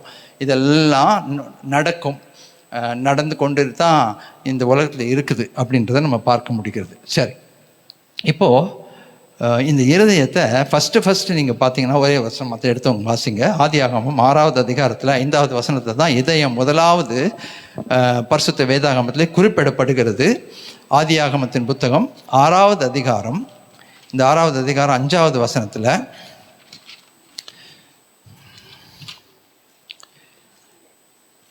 தேவனுடைய வார்த்தை இப்படி சொல்லுகிறது. நம்ம சேர்ந்து வாசிப்போம், எல்லாரும் சேர்ந்து வாசிப்போமா? நல்ல வைராக்கியமாக சத்தமாக வாசிங்க. மனுஷனுடைய அக்கிரமம் பூமியிலே பெருகினதென்றும் அவன் இருதயத்து நினைவுகளின் தோற்றமெல்லாம் நித்தமும் பொல்லாததே என்று கர்த்தர் கண்டு தாம் பூமியிலே மனுஷனை உண்டாக்கினதற்காக கர்த்தர் மனஸ்தாபப்பட்டார். அது அவர் இருதயத்திற்கு விசனமாய் இருந்தது. ஆதியாகமம் 1 என்ன சொல்கிறோம்? 1வது அதிகாரத்தில் என்ன வாசிக்கிறோம்? கர்த்தர் தாம் உண்டாக்கின எல்லாவற்றையும் பார்த்தார். அது அவரோட மனசுக்கு எப்படி இருந்ததா? நன்றாக தெரிந்ததான், சந்தோஷமாக தெரிஞ்சான். ஆனால் இந்த மனுஷனுடைய இதயம் பாவத்தினாலே, எப்பொழுது அக்கிரமத்தினாலே பெருகும்போது அவன் இதயத்தின் நினைவின் தோற்றங்கள் நித்தமும் பொல்லாததாக இருக்கிறது. அவன் எண்ணமே பொல்லாத எண்ணம், அவன் நினைக்கிற நினைவே பொல்லாத எண்ணம் அப்படின்றத நம்ம பார்க்க முடியுது. ஏன்னா கரெக்டாக அவன் வகையாக இருக்கிறான். அவன் ஸ்ட்ராட்டஜிக்காக அவன் பிளான் பண்ணுறான் மனசில். இப்படி பண்ணுனா இப்படி பண்ணலாம், இப்படி இது மாற்றலாம், இதை அப்படி பேசலாம், அதை அப்படி மாற்றலாம், இப்படி மாற்றலாம். அது எல்லாருக்கும் நமக்கு இருக்கிற ஒரு சோதனை தான். சரிங்களா? நான் தான் சொன்னேன், உங்களுக்கு ஒரு உதாரணம் சொல்லுவேன் இல்லையா? தாத்தா இறந்துட்டாரு, செத்து போயிட்டாருன்னு அவன் லீவ் லெட்டர் கொடுக்குறான். சரி, இன்னும் லீவ் சாங்ஷன் பண்ணிடுறாங்க. கொஞ்ச நாள் கழித்து பாட்டி செத்து போயிட்டாங்க அப்படின்னா அவன் வந்து லீவ் லெட்டர் கொடுக்குறான். சரி, பாட்டி செத்து போயிட்டாங்களா, பாவம், ஆமாம் ரைட்டு, லீவ் கொடுத்துட்றாங்க. திருப்பியும் கொஞ்ச நாள் கழித்து என்ன பண்ணுறான், தாத்தா செத்து போயிட்டாங்க. இவன் வேற எங்கேயோ போகிறான். சரிங்களா? இவனுக்கு கல்யாணம், கிரவுண்டு, எங்கன்னா போகணும். திருப்பியும் தாத்தா செத்து, ஓகே ரைட்டு, இந்த பக்கம் ஒரு தாத்தா இருப்பார், கண்டிப்பாக அந்த பக்கம் ஒரு தாத்தா இருப்பார், சாங்ஷன் பண்ணாங்க. இவர் தாத்தா இறந்து 10 வருஷம் ஆச்சு, 20 வருஷம் ஆச்சு. ஆனால் இவன் எப்போ எழுதுறான் ஃப்ரெஷ்ஷாக, தாத்தா இறந்துட்டாருன்னு. அப்புறம் கொஞ்ச நாள் கழித்து பாட்டி இறந்துட்டாரு அப்படின்னு ஒரு லீவ் லெட்டர் கொடுக்குறான். அதையும் அவங்க வந்து ஃபைல் பண்ணி வச்சுக்கிறாங்க. இன்னும் கொஞ்ச நாள் கழித்து திருப்பியும் எழுதுகிறான், பாட்டி இறந்துட்டாங்கன்றான். அப்போ அவனை கூப்பிட்டு கேட்குறாங்க, ஏன்பா இந்த பக்கம் ஒரு தாத்தா இறந்தாரு, ஓகே, அந்த பக்கம் ஒரு தாத்தா இறந்தாரு, இந்த பக்கம் ஒரு பாட்டி இறந்தாங்க, இந்த பக்கம் ஒரு பாட்டி இறந்தாங்க, ஓகே, இப்போ இறந்த பாட்டி யாரு அப்படின்னு சொல்லும்போது அவன் சொல்கிறான், இல்லை சார் தப்பாக நினச்சிக்காதீங்க, எங்கள் தாத்தாவுக்கு 2 தாரம். ஸ்ட்ராட்டஜிக்காக எப்படி ஒர்க் அவுட் பாருங்க. அவன் கேள்வி கேட்டோன்னே அவனுக்கு பதில் சொல்கிறதுக்கு அவன் மைண்டு கரெக்டாக அது ஒரு ஸ்ட்ராட்டஜிக்காக ஒன்று யோசித்துக்கிறான்.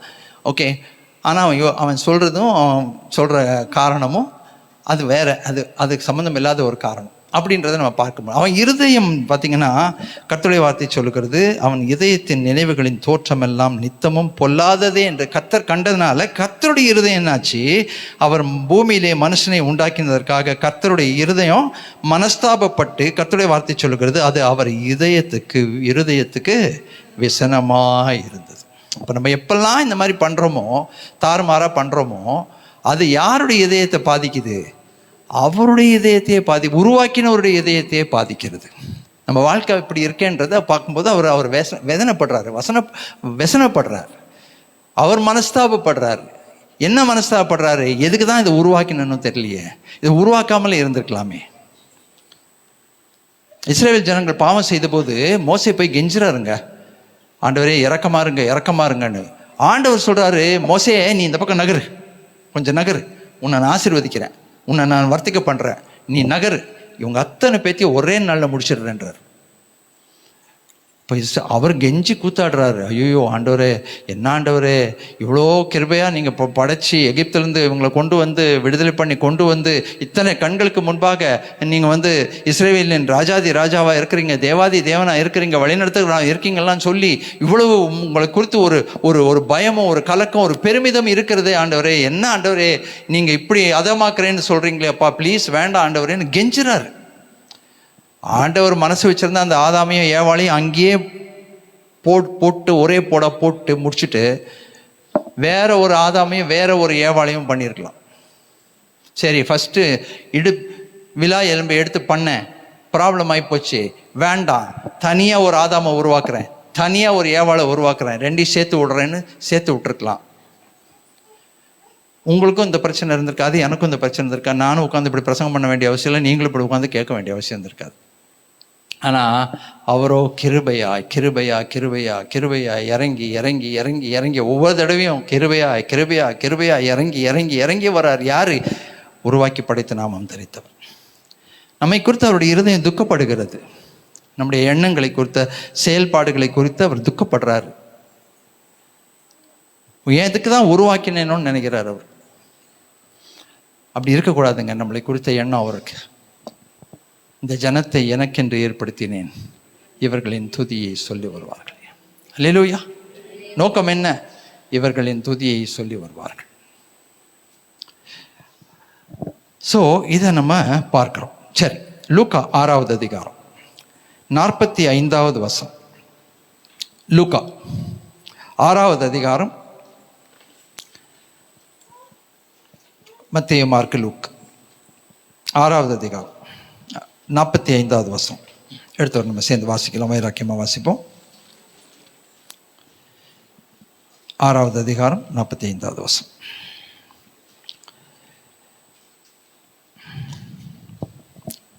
நல்ல மனுஷன் தன் இருதயமாகிய நல்ல பொக்கிஷத்திலிருந்து நல்லதை எடுத்து காட்டுகிறான், பொல்லாத மனுஷனும் தன் இருதயமாகிய பொல்லாத பொக்கிஷத்திலிருந்து பொல்லாததை எடுத்து காண்கிறான். இருதயத்தின் நிறைவினால் அவனவன் வாய் பேசும். தமிழ் பழமொழி இருக்கு இல்லையா, சட்டியில் என்ன இருக்கோ அதுதான் அகப்பையில் வரும். அப்போ இருதயத்தின் நினைவினாலே வாய் பேசுகிறது. அப்போ ஒருத்த மனுஷன் பேசுறதை வச்சு அவன் இருதயம் எப்படிப்பட்ட இருதயமாக இருக்கிறதுன்றத நம்ம புரிந்து கொள்ள முடியும். ஒரு மனுஷன் தன் இருதயமாக்கிய நல்ல பொக்கிஷத்திலிருந்து நல்லதை எடுத்து காண்பிக்கிறான். ஒருவன் என்ன செய்கிறான்னாக்கா, பொல்லாத இதயத்திலிருந்து பொல்லாத பொக்கிஷத்திலிருந்து பொல்லாததை எடுத்து காண்பிக்கிறான். அவனுடைய வாயில் வர வார்த்தைகளை வைத்து கொண்டே அவன் இருதயத்தில் இருக்கிற எண்ணங்களை நாம் நிதானித்து விடலாம் என்று சொல்லி நம்ம பார்க்குறோம். சரிங்களா? மனுஷனை ஏமாற்றலாம், ஆனால் தேவனை ஏமாற்ற முடியாது. ஓகேயா? அதை நம்ம பார்க்க முடிகிறது. எபிரேயர் 4வது அதிகாரம் 12வது வசனம். எபிரேயர் 4வது அதிகாரம் 12வது வசனம். மைக் யாராவது ஒருத்தர் வச்சுக்கோங்க கையில். 4:12 வாசிப்போமா? தேவனுடைய வார்த்தையானது ஜீவனும் வல்லமையும் உள்ளதாயும் இருபுறம் கருக்குள்ள எந்த பட்டயத்தில் கருக்கானதாயும் ஆத்மாவையும் ஆவியையும் கணுக்களையும் ஊனையும் பிரிக்கத்தக்கதாக உருவ குத்துகிறதா இருக்கிறது. இருதயத்தின் நினைவைகளையும் யோசனைகளையும் வகையறுக்கிறதா இருக்கிறது. அல்லேலூயா. நம்ம இதயத்தின் நினைவுகளும் யோசனைகளும் ஜீவனுள்ள தேவனுடைய வார்த்தையினாலே வகையறுக்கப்படுகிறது. வகையறுக்கப்படுகிறதுன்னா என்ன தெரியுமா? இப்போ மாடர்ன் டெக்னிக்கல் லாங்குவேஜில் நம்ம சொல்லணுன்னாக்கா ஸ்கேன் பண்ணப்படுகிறது. நம்ம இருதயத்தின் நினைவுகளை, ஆலோசனைகளை, எண்ணங்களை ஆண்டவர் ஸ்கேன் பண்ணுகிறாரு. ஸ்கேன் பண்ணி அவர் கண்டுபிடிச்சிக்கிறாரு இது நல்லதா கெட்டதான்றது. இது எதுக்காக இது இப்படி யோசிக்குது, இது ஏன் இது இந்த மாதிரி பேசுது அப்படின்றத அவர் ஸ்கேன் பண்ணிடுவார். ஸ்கேன் பண்ணால் அவருக்கு உருவாக்கினவருக்கு தெரியும். ஓகே, உருவாக்கினத்துக்கு அவருக்கு இது தெரியும், இது நல்லதா கெட்டதா அப்படின்றத. அந்த தேவ வார்த்தை என்ன பண்ணுதுன்னா நம்மையும் அப்படி பிரிக்குது, உருவ குத்துகிறது. நம்ம எண்ணங்கள் கரெக்டாக, யோசனைகள் கரெக்டாக, நம்ம பேசுறது கரெக்டாக, நம்ம சொல்கிறது கரெக்டான்றத ஜீவனுள்ள தேவனுடைய வார்த்தை என்ன செய்யுதுன்னா நிதானிக்கிறது, அது நியாயம் தீர்க்கிறது அப்படின்றத நம்ம பார்க்க முடிகிறது. சரிங்களா? அவருடைய பார்வைக்கு மறைவான சிருஷ்டி ஒன்றும் இல்லை, சகலமும் அவருடைய கண்களுக்கு முன்பாக நிர்வாணமாயும் வெளியரங்கமாயும் இருக்குது. அவருக்கே நாம் கணக்கு ஒப்புவிக்கும். மனுஷனை ஏமாத்திடலாம், ஆனால் தேவனை ஏமாற்ற முடியாது. சரிங்களா? அதை நம்ம தெளிவாக நம்ம புரிந்து கொள்ள வேண்டியது அவசியமாக இருக்கிறது. சரி, இப்போ அடுத்தது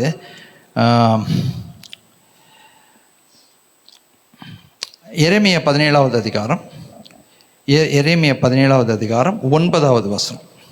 எரேமியா தீர்க்கதரிசன புஸ்தகம் 17வது அதிகாரம்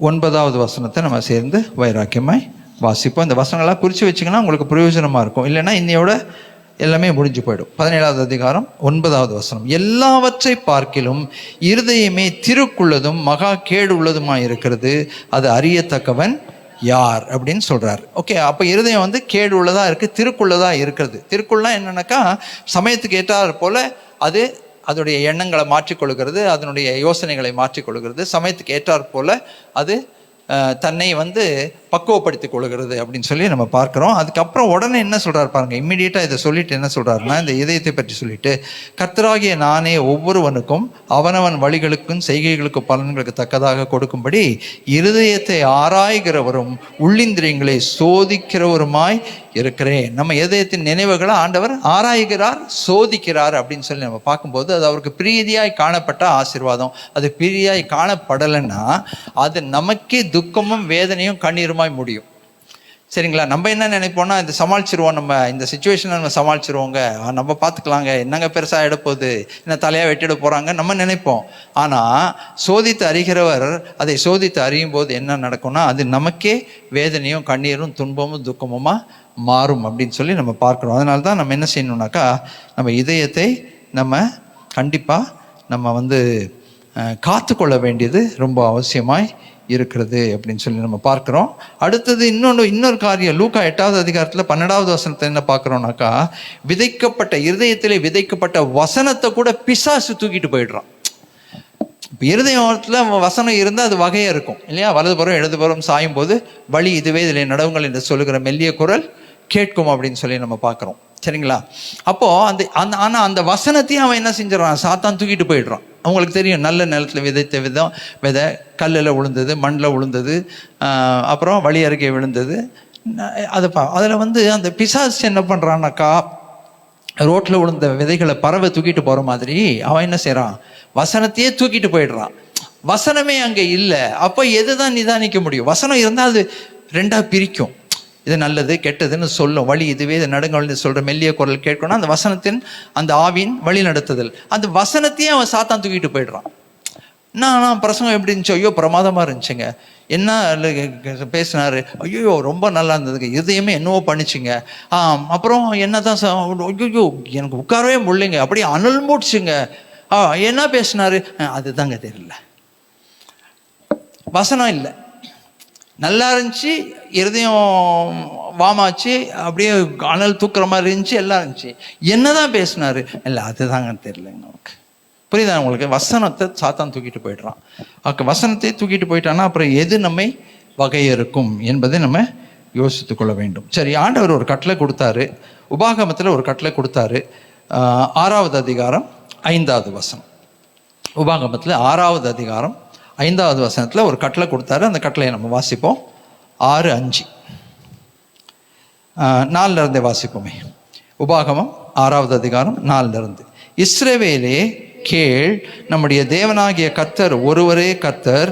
நீ உன் தேவனாகிய கர்த்தரிடத்தில் உன் முழு இருதயத்தோடும் உன் முழு ஆத்மாவோடும் உன் முழு பலத்தோடும் அன்பு கூறுவாயாக. அப்புறம் நிறைய விஷயம் சொல்றாரு, அது விட்டுருங்க, பரவாயில்ல.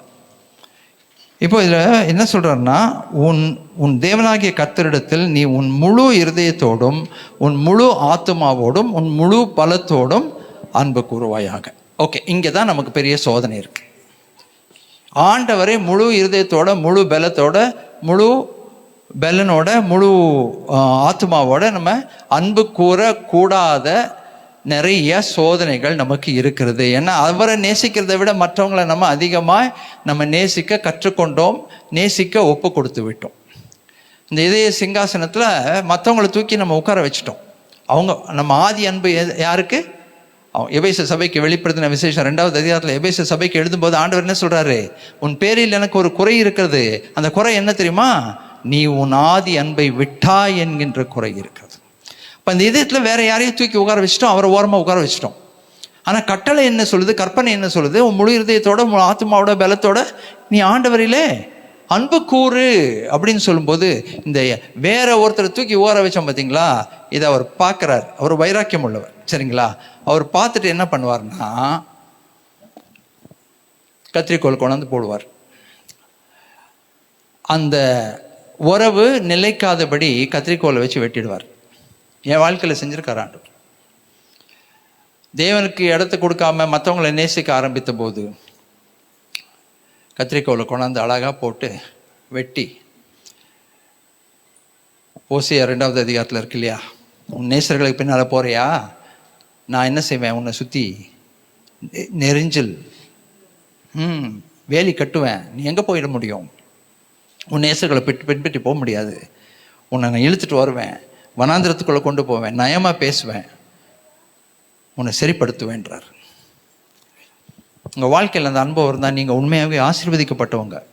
நீங்கள் ஆண்டவர் உங்களை அதிகமாக நேசிச்சா ஆண்டவர் அவரை விட்டு விலகி போகிறதுக்கோ இல்லை வேறு யார் மேலேயோ ஆதி அன்பை வைக்கிறதுக்கோ அனுமதிக்க மாட்டார். நீங்கள் வச்சிங்கன்னா அங்கே பிரச்சனை வரும், உறவு பிரச்சனை வரும், போராட்டங்கள் வரும், சண்டை வரும், சச்சரவு வரும். வாலிப பிள்ளைங்க மத்தியில் நடக்கும், உங்களுக்கு தெரியும் இல்லைங்களா? இதயமாக போடுவாங்க, அப்படியே கலர் கலராக போடுவாங்க, எல்லாம் நடக்கும். அப்படி இதயத்தை ஊதி விடுறது எல்லாமே. ஆனால் ஆண்டவர் அதிகமாக நீங்கள் ஆண்டவர் உங்களை அதிகமாக நேசிக்கிறவராக இருந்து அந்த அந்த ஆதி அன்பை நீங்கள் தூக்கி வேறு யார் மேலேயாவது கொடுத்தீங்கன்னா அடுத்த நிமிஷம் பிரச்சனை வரும், போராட்டம் வரும், சண்டை வரும், சச்சரவு வரும். அப்புறம் என்ன தெரியுமா? பிரேக்கப். இன்னைக்கு இந்த பிரேக்கப்ன்ற வார்த்தையை அடிக்கடி நம்ம கேட்குறோம். வாலிப சமுதாயத்து மத்தியில் ரொம்ப அடிக்கடி கேட்குறோம் பிரேக்கப். ஏன் பிரேக்கப்? என்னாச்சு? ஒரு சின்ன வார்த்தை தான், ஒரு சின்ன காரியம்தான், ஒரு சின்ன பிரச்சனை தான், ஒரு சின்ன கமெண்ட்டு, சண்டை, தகராறாய், கண்ணீர், அடிதடி, சண்டாயி, பிரேக்கப். என்ன காரணம்? நீங்கள் ஆண்டோடைய பிள்ளையா இருந்தால் நீங்கள் ஆதி அன்பை வேற யார் மேலேயா வச்சிங்கன்னா ஆண்டவர் அழகாக வெட்டுவார். ஏன் வெட்டுறாருன்னு உங்களுக்கு அப்போ ஒருவேளை தெரியாமல் இருக்கலாம். ஆனால் உங்கள் மேலே அவர் அதிகமாக நேசம் வைத்திருக்கிறார். அவர் என்ன சொல்கிறார் தெரியுமா? மகனே மகளே, எனக்கு முதலிடம் கொடு. உன் காலையில் எஞ்ச உடனே நான் தான் உன்னுடைய முதல் நினைவாக இருக்கணும். இன்னைக்கு காலையில் எஞ்ச உடனே நீங்கள் யாரை நினைக்கிறீங்கன்றதை கொஞ்சம் யோசித்து பாருங்கள். காலையில் எந்திரிச்ச உடனே முதல் உங்கள் மனசில் யார் வருவான்னா, வெரி ஆஃபன் யார் வருவானா, நீங்கள் யாரை இந்த இதே சிங்காசனத்தில் அமர வச்சுருக்கீங்களோ, யாரை அதிகமாக நேசிக்கிறீங்களோ அவங்களுடைய முகம் தான் வரும். ராத்திரி தூங்கும் போதும் கடைசியாக எந்த முகம் உங்கள் கண்ணை விட்டு மறையும்னா அந்த நேசிக்கிறவருடைய முகம். அது தாய் தகப்பனாகவும் இருக்கலாம், கூட பிறந்தவர்களாகவும் இருக்கலாம், கணவனாக இருக்கலாம், மனைவியாக இருக்கலாம், பிள்ளையாக இருக்கலாம், நம்ம விரும்புகிறவர்களாக இருக்கலாம். யாராக இருந்தாலும் சரி, அந்த முதல் எண்ணம் இருக்குது பார்த்தீங்களா, அந்த முதல் எண்ணத்தை எப்போவுமே நான் யாருக்கு கொடுக்கணும் தெரியுமா? ஆண்டவருக்கு கொடுக்கணும். அதை அவர் ரொம்ப வைராக்கியமாக பார்க்கிறார், அதை விரும்புகிறார். அந்த வேற யாருக்காவது நம்ம கொடுத்தா ஒரு வைராக்கியம் உள்ள தேவன் நம்ம மேலே அன்பு வச்சிருந்தா அதை கண்டிப்பாக அவர் பிச்சு போடுவார், உடச்சி போடுவார். இல்லை அப்படி எனக்கு எதுவுமே ஒரு பண்ணலிங்களே அப்படின்னு சொன்னால் அப்போது கான் கேஸ்ன்னு அர்த்தம். சரிங்களா? விட்டார். ஒரு ஸ்டேஜ்க்கு மேலே ரைட், நீ எப்படியோ போ, இனிமேல் உங்ககிட்ட நான் போராட போகிறதில்ல, போயிடு, உன் வழியில் நீ போய்க்கோ, நீ என்ன பண்ணுற பார்த்துக்கோ, இதுக்கு மேலே நீ உன்னுடைய ஃப்யூச்சரை நீ பார்த்துக்கோ, உன் எதிர்காலத்தை நீ பார்த்துக்கோ, நீ என்ன பண்ணுறியோ அதனுடைய பலனை நீ அனுபவிச்சுக்கோன்னு சொல்லிட்டு விட்டுருவார். ஆனால் விடாமல் இருந்தால் கர்த்தர் நம்ம ஆசீர்வதிக்கப்பட்டவர்கள்.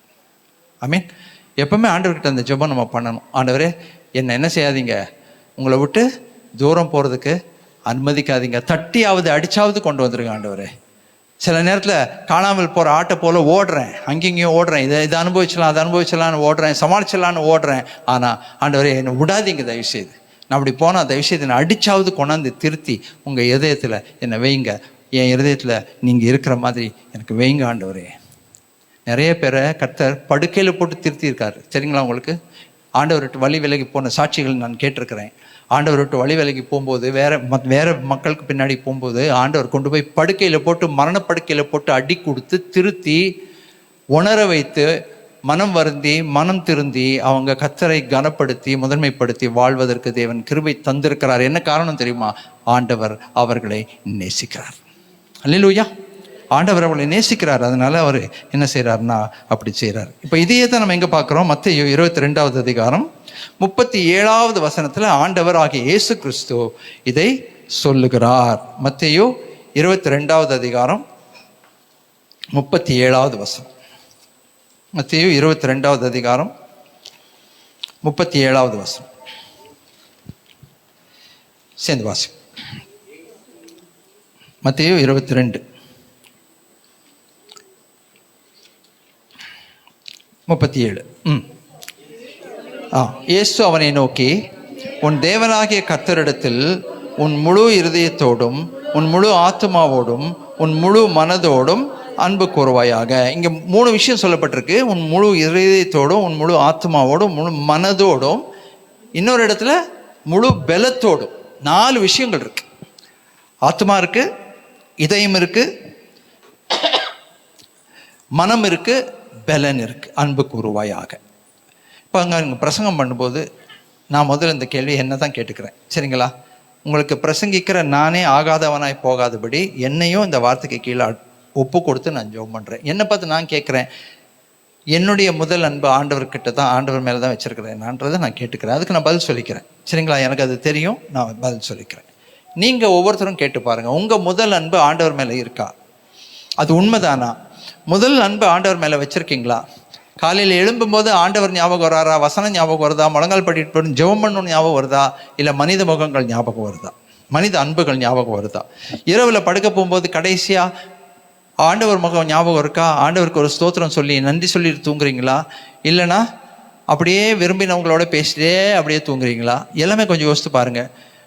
கண்டிப்பாக ஆண்டவர் உங்கள் மீது வைராக்கியமாக இருந்தால் அங்கே ஒரு பிரச்சனை வரும், ஒரு போராட்டம் வரும், ஒரு நெருக்கம் வரும். கண்டிப்பாக அங்கே ஒரு மனமுறிவு வரும், உறவு முறிவு வரும். மன்னிப்பு கேட்கணும் ஆண்டவர்கிட்ட. ஆண்டவரே தப்பு தான் ஆண்டவரே தப்பு தான். மனுஷரோட 3 மணி நேரம் செலவு பண்ணுறேன், ஆண்டவரோட ஜெபம் 5 நிமிஷம். மனுஷரோட காலையிலேருந்து சாயந்தரம் வரைக்கும் பேசிக்கிட்டு இருக்கிறேன், ஆனால் ஆண்டவரோட 10 நிமிஷம், 5 நிமிஷம், 2 நிமிஷம். ஒத்துப்பாரா? நீங்கள் ஒத்துப்பீங்களா? ஏற்றுக்கொள்வீங்களா?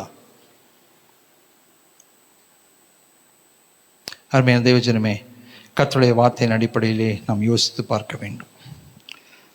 அப்போ ஆண்டவர் என்னதான் செய்யணும்னு சொல்கிறாரு, என்ன செய்வேன் என்று சொல்கிறார். கடைசியாக வாசிப்போம். எசேக்கியேல் 36வது அதிகாரம்.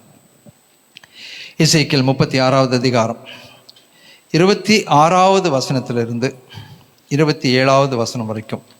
எசேக்கியேல் தீர்க்கதரிசன புஸ்தகம் 36வது அதிகாரம் 26வது வசனம் 27வது வசனம் சேர்ந்து வாசிப்போம்.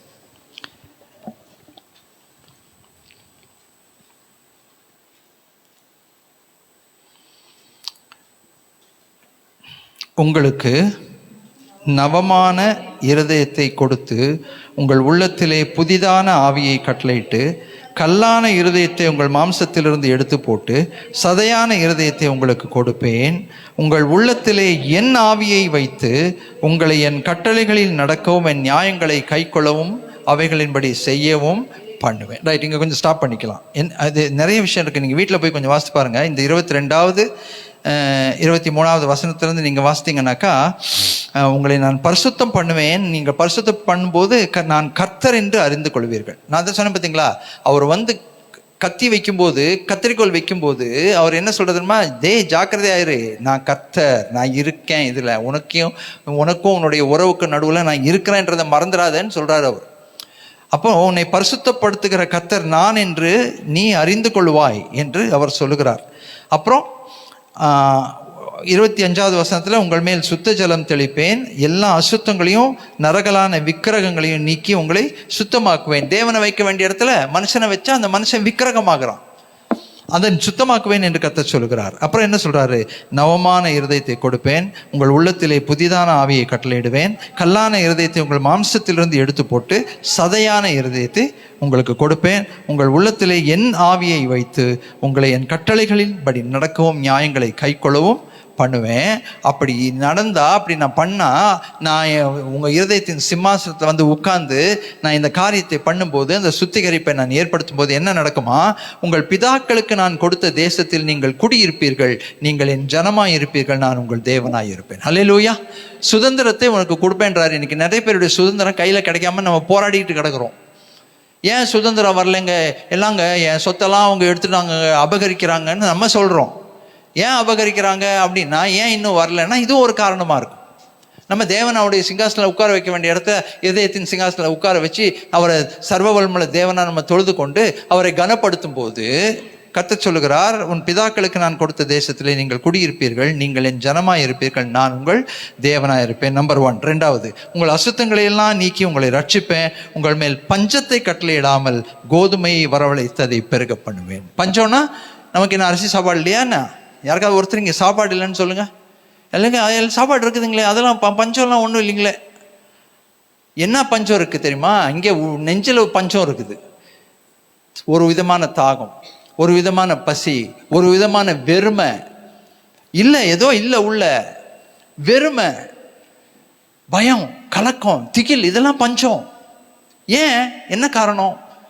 ஏன்னா தேவன் சிங்காசனத்தில் இல்லை, இதயத்தில் வேற காரியங்கள் இருக்குது. சிலருடைய இதயத்தில் பணம் இருக்குது, சில இருதயத்தில் சொத்துரிமைகள் இருக்குது, ஒரு சிலர் இருதயத்தில் வந்து வேலை இருதயத்தில் எப்போ பார்த்தாலும் இருதயத்தில் டாப் யார் இருக்கா, அந்த வேலை, சம்பளம், வருமானம், பணம் சம்பாதிக்கணும், சேர்த்து வைக்கணும், நகை வாங்கணும், இதுதான் இருதயத்தில் சிங்காசனத்தில் உட்கார்ந்துருக்குது. அப்போ என்ன ஆகுது? வாழ்க்கையில் ஒரு வெறுமை, ஒரு பயம், ஒரு கலக்கம், அந்த பஞ்சம். அந்த பஞ்சத்தை கர்த்தர் மாற்றுவேன் என்று சொல்கிறார். அடுத்த வசனம், நீங்கள் இனிமேல் ஜாதிகளுக்குள்ளே பஞ்சம் இதனால் உண்டாகும் நிந்தையை அடையாதபடி விருட்சத்தின் கனிகளையும் வயலின் பலன்களையும் பெருக பண்ணுவேன் என்று கர்த்தர் சொல்லுகிறார். வீட்டுக்கு போய் அதையும் நீங்கள் கொஞ்சம் கண்டினியூஸாக வாசித்து பாருங்கள். ரொம்ப பிரயோஜனமாக, ஃபுல்லாக எடுக்க நேரம் இல்லை, நிறைய வசனங்கள் இருக்கிறது. அருமையான தேவஜனமே, இதயம், மனித இதயம்.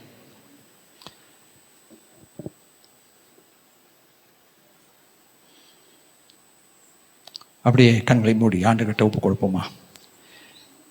நான் இந்த செய்தியை ஆயத்தப்படுத்தும் போது தேவன் என்னோட நிறைய விஷயம் பேசினார். இந்த செய்திக்காக தேவனுக்கு நான் நன்றி சொல்லுகிறேன். ஒவ்வொரு முறையும் நான் செய்தி ஆயத்தப்படுத்தும் போது ஏதோ சர்ச்சில் வந்து பேசணும், ஒரு இன்ட்ரெஸ்டிங்காக பேசணும், புதுசாக எதனா பேசணும், சுவாரஸ்யமாக பேசணும், ரொம்ப ஜனங்கள் அப்படியே தொடுற மாதிரி பேசணும்னு நான் நினைக்க மாட்டேன். ஆண்டவரே, முதல்ல என்கிட்ட பேசுங்க ஆண்டவரே, என்கிட்ட பேசுகிறத நான் உங்கள் ஜனங்களுக்கு நான் கொடுக்குறேன். இந்த தேவ செய்தியை ஆயத்தப்படுத்தும் போது தேவன் நிறைய விஷயம் என்னோட கூட பேசினார். நான் இந்த ஆராதனைக்கு உள்ளே நுழைஞ்சு உள்ளே வந்தபோது நான் தான் முதல் வந்தேன் சர்ச்சுக்கு. வந்த உடனே நான் இங்கே ஆல்டரில் முழங்கால் படி போட்டு ஆண்டவர்கிட்ட நான் என்னை ஒப்பு கொடுத்து ஜெபிச்சுட்டு தான் இந்த ஆராதனைக்கு நான் ஆயத்தமாகி வந்திருக்கிறேன். ஏன்னா தேவன் என்னோட சில காரியங்களை பேசினார், தெளிவாக பேசினார்.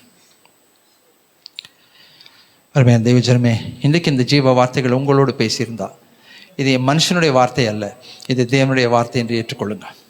அந்த வார்த்தைக்கு நீங்கள் ஒப்பு கொடுங்க. உங்கள் இதய சிங்காசனத்தை என்ன இருந்தாலும், எது இருந்தாலும், யார் இருந்தாலும் அதை தூக்கி போட்டுட்டு இந்த சர்ச்சை விட்டு நீங்கள் வெளியில் போகிறதுக்கு முந்தி, ஆண்டவரே நீங்கள் தான் ஆண்டவரே என்னுடைய பிரதான அன்பு, நீங்கள் தான் என்னுடைய ஆதி அன்பு, உங்களை விட்டு கொடுத்து நான் வேற யாரையும் அங்கே வைக்க மாட்டேன், எதையும் நான் வைக்க மாட்டேன்னு சொல்லிட்டு போனீங்கன்னா, இந்த ஆராதனையும், இந்த ஞாயிற்றுக்கிழமை ஆராதனையும், இந்த வசனமும் உங்களுக்கு ஆசீர்வாதம். அப்படியே கொஞ்சம் ஒரு நிமிஷம் இல்லை, ஏதாவது ஆண்டவர் மன்னிப்பு கேட்க சொல்கிறாரா கேளுங்க. மனம் வருந்தணுமா வருந்துங்க, மனம் திருந்தணுமா திருந்துங்க. முற்றுமொழிகிறவன் கால்களை மாத்திரம் கழுவினால் போதும். தீர்மானங்களை ஏறெடுக்கணுமா ஏறெடுங்க. ஆனால் இங்கேருந்து போகிறதுக்கு முந்தி இந்த வசனத்துக்கு உங்களை அர்ப்பணித்து, ஆண்டவரே நீங்கள் தான் என்னுடைய அன்பு, ஆதி அன்பு, நீங்கள் தான் என்னுடைய மணவாளன், நீங்கள் தான் ஆண்டவரே எனக்கு எல்லாவற்றுக்கும் எல்லாம். உங்களோட இடத்துல யாரையும் நான் உட்கார வைக்க மாட்டேன். உங்கள் இடத்துல யாரையும் நான் உட்கார வைக்க மாட்டேன். நீங்கள் இருக்கிற இடத்துல, இருக்க வேண்டிய இடத்துல நான் வேற யாரையும் தூக்கி உட்கார வைக்க மாட்டேன். மன்னிச்சுக்கோங்க, ப்ளீஸ் மன்னிச்சுக்கோங்க ஆண்டவரே, நான் வச்சுருந்தா மன்னிச்சுக்கோங்க. நீங்கள் தான் எனக்கு பிரதானம். உங்களுக்கு பின்னால் கூட யாரையும் நான் க்யூவில் நிற்க வைக்க மாட்டேன். நீங்கள் எனக்கு முதன்மையானவர், நீங்கள் எனக்கு நாயகர், நீங்கள் எனக்கு மணவாளர், நீங்கள் என்னுடைய நேசப்பிதா. எனக்கு ஜீவனை கொடுத்து ரத்தம் சிந்தி மீட்டி பாவங்களை மன்னிச்சு பரிசுத்தமாக்கி இவ்வளவோ நீங்கள் பண்ணிட்டு நீங்கள் போய் தரையில் உட்காந்துருந்தீங்கன்னா என் வாழ்க்கையில் நான் எதுக்கு, நீங்கள் எதுக்கு என்னை உண்டாக்குனீங்க? கனம் பண்ண வேண்டிய விதத்தில் கனம் பண்ணுவேன். உங்களுக்கு கொடுக்க வேண்டிய மரியாதையை நான் உங்களுக்கு கொடுப்பேன் ஆண்டவரே. உங்களுக்கு நான் செய்ய வேண்டிய கனத்தை நான் நிச்சயமாக செய்வேன். உங்களை நான் இனி அசட்டை பண்ண மாட்டேன். உங்களை நான் ரெண்டாம் தாரமாக்க மாட்டேன் ஆண்டவரே. உங்களை நான் உதாசீனப்படுத்த மாட்டேன். குமாரன் தன் பிதாவையும் ஊழியக்காரன் தன் எஜமானையும் கனம் பண்ணுகிறார்களே. நான் பிதாவானால் என் கனம் எங்கே? நான் எஜமானனானால் எனக்கு பயப்படும் பயம் எங்கே என்று சேனைகளின் கர்த்தர் கேட்கிறார். தாழ்த்தி ஒப்பு கொடுப்போமா? இணைந்து சொல்லுவோம். என் ஆத்மாவே கர்த்தரை ஸ்தோத்திரி, முழு உளமே பரிசுத்த நாமத்தை ஸ்தோத்திரி. என் ஆத்மாவே கர்த்தரை ஸ்தோத்திரி, அவர் செய்த சகல உபகாரங்களையும் மறவாதே. ஆமென். நம்முடைய ஆண்டவராகிய இயேசு கிறிஸ்துவின் கிருபை, பிதாவின் அன்பு, பரிசுத்த ஆவியானவருடைய இணைப்பிரியாத அந்யோன்ய ஐக்கியம் நம் அனைவரோடும், நம்முடைய குடும்பத்தின் பிள்ளைகள் ஒவ்வொருவரோடும், தூரத்தில் இருக்கிற மிஷினரி குடும்பத்தோடும், நம்முடைய பெற்றோர்கள், கூட பிறந்தவர்கள், உற்றார் உறவினர்கள், ஆண்டவரே ஒவ்வொருவரோடும், உலகமெங்கிலும் இருக்கிற பரிசுத்தவான்களோடும் இன்றும் என்றும் நிலைத்திருப்பதாக. ஆமென். அல்லேலூயா. God bless you. God bless you.